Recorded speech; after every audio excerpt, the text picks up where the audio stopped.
Let's get some more details on this Sixers deal. Tom Moore, Calkins Media, was just at the press conference where Bryan Colangelo officially announced that they have made the deal for the number 1 overall pick, Tom.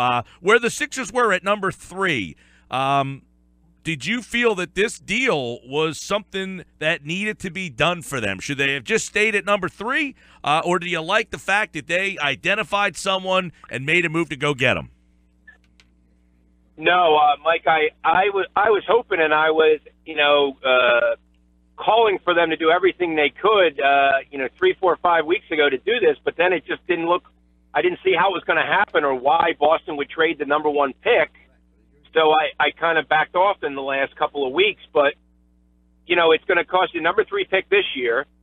But I mean, the protections are complicated. But essentially, you could get Fultz for the number 3 pick this year and the number 15 pick in 2019, because the picks in 2018 is protected. The Sixers will get it if it's 1 or 6 through 30, the Lakers pick. So let's say that happens, they keep it. In 2019, the Sixers' own pick and the Kings pick are both protected number 1. So let's say the Kings are bad, which is very possible, and if they get the number 1 pick, then they would only have to convey the other pick, which would be the Sixers' own pick. And if they are a playoff team, you're talking 15 or below. So even if it's number 3 this year and number 2 next year, let's say, I think it was the right move. I think he's a perfect fit, the ideal complement to Simmons. He can play on the ball, off the ball. He's 6'4", but he's 6'9", 3/4 wingspan. He can guard 1. He can guard 2s. He can get to the basket. He shot over 41% from 3 last year. I think he was the one guy in the draft that ticked all the boxes that the Sixers need and want, and there was nobody else that did everything. Either somebody had questions about his shooting or questions about his position or versatility or whatever. I think he is really far and away the best guy for them in this draft. Even if they gave up too much, Tom, and I'm not saying that they did, or I'm just saying even if we said, man, they gave up a lot, isn't this what they put themselves in position to do? Was, hey, if we really like something, we have the ability to get it, even if we have to give up too much. Well, yeah, I mean, because the fact that they have 2 first-rounders next year and 2 first-rounders the year after that, even regardless of if the pick conveys next year or the year after, they'll still have 3 first-round picks, a total of 3 in the 2018 and 2019 drafts. So, that's accumulation, stockpiling the draft picks that Sam Hinkie did in the past. I mean, it'd be interesting. It'd have been interesting, let's say, if the Sixers only had 1 pick this year and their pick in 2019. I don't know that this deal gets done, because then, the Celtics would be, getting, if it all goes well for the Sixers, a pick that's, number 20, let's say, if the Sixers are a playoff team. So the fact they had all these assets, and Bryan Colangelo said, we kind of decided now is the time to try to move things forward. And this trade, to me, is an indication that that's what you're trying to do, is, start really growing and moving forward. Tom Moore with this. Tom, how much does this validate what Hinkie did? How much credit do you give Sam Hinkie for what's taking place today? Well, you have to. He set it all up. If he didn't make those deals, and the pick for Michael Carter-Williams, the Lakers first rounder, that it'll be next year. I don't think it would have gotten done because they wouldn't have had enough with their own picks. And he also acquired the Kings pick in it, just by taking on salary because they were so far under the cap. They took on Carl Landry and Jason Thompson's salary and got Nick Stauskas, and they were able to get that pick, unprotected, and the pick swap this year. Which if they didn't have the pick swap, it would have been the 5th pick, and I don't know if the deal would have gotten done that way. So you have to be fair, pro or con, or believe in the process or not. You have to give him a lot of credit for this because he made it possible. Yeah, did Colangelo get caught there a little in the press conference, did you think, Tom? Because he was trying to use the logic that the players, if he had played those guys down the stretch, maybe they would have won too many games and not ended up in this spot. Did he get caught in his own math there? I don't know. I mean, it's hard to tell the intent, and it's hard stuff like that you can read two ways, and I don't know Bryan Colangelo well enough to know what his intent was there. You know what I mean? But, anything. Let's be honest. The 15-16 season, if Joel Embiid is not hurt, they were not going to tank a third year. They would have tried to start winning. So none of this would have been possible. They wouldn't have had this high a pick. They wouldn't have gotten Ben Simmons unless they were really, really lucky in the lottery and jumped up from what, if Embiid played a decent amount of that season, they were not certainly going to win 10 games. So, it's very interesting.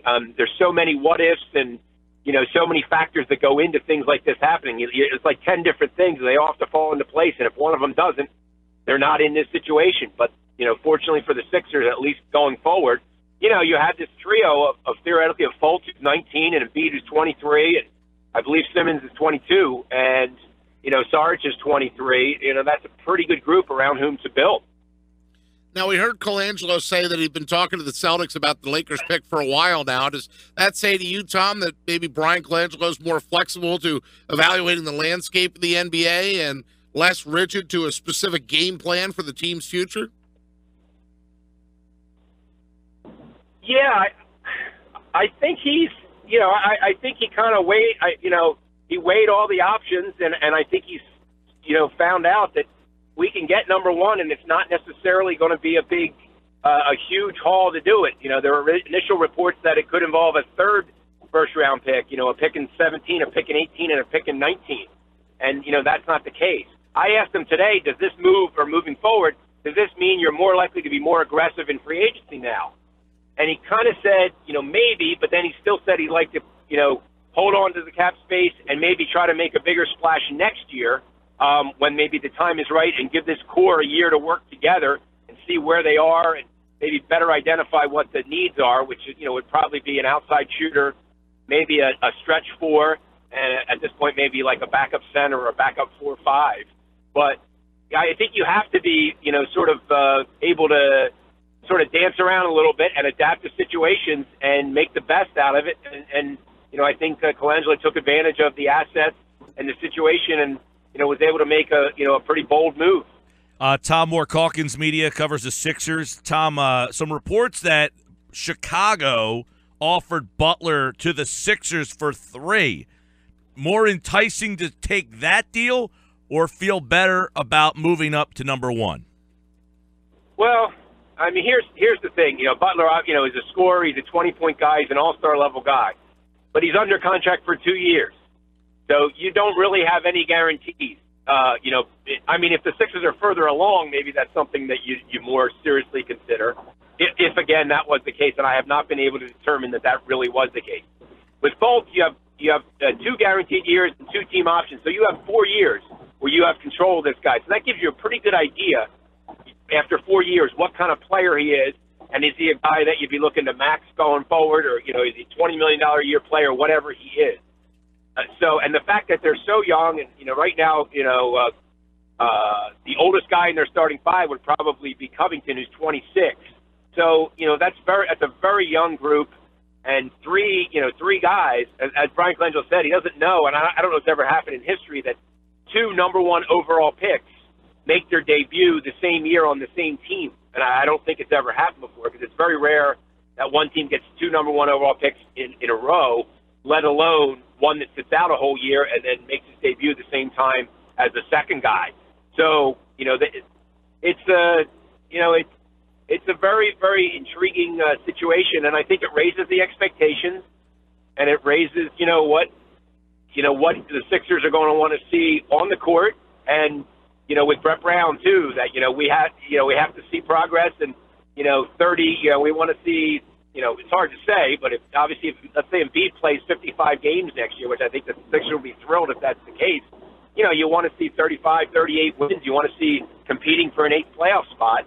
And, that would certainly be possible if Simmons is healthy and Embiid. Again, all this, Fultz, Simmons, everything, the key is still Joel Embiid. I don't think there's any question about that. I would agree with that. I feel like the one disconnect between people who are on board and people who are not is Joel Embiid. The people who still are kind of begrudgingly interested, it's, well, the guy's always hurt. And you got the other people that say, well, if he's not hurt, he is one of those players, the LeBron James type, the Kevin Durant type, the Kawhi Leonard type that does something so uniquely special that you don't see in the league. And they are the types of players that are on teams that have legitimate shots to win a championship. Yeah, I mean, I don't think there's ever, Mike, been a guy in the league who's 7'2" and 275 pounds who has the skill set he does and has the ability to step out and shoot threes. Now, I don't think they want him shooting threes all the time or as much as he did maybe in November and December last year. But the fact that he can step out and hit that three-pointer occasionally and be such a factor at the defensive end, and post up on offense, use both hands, has really good footwork. Akeem Olajuwon was a Hall of Famer and tremendous, but he was 6'11", and he was not made. He just he wasn't quite as big and maybe physically dominant. He had tremendous feet and that dream shake and his pivot foot and stuff. He was fantastic. So yeah, I mean, I think if Embiid is healthy, he is an elite and unprecedented talent. But 31 games out of 246 in 3 years. If you want to look at the raw numbers, yep. The people that are pessimistic, they have they can make a case. I certainly hope, for the Sixers standpoint and from my standpoint, Philly basketball standpoint, it would be great to see him play, 2/3 of his season to really see what he could do, because what he did in 31 games last year after sitting out 2 years was incredible. He's at T-Moore 76ers for more on the draft and everything that happens with the Sixers offseason. Tom, we always appreciate the time, pal. Thanks a lot, guys.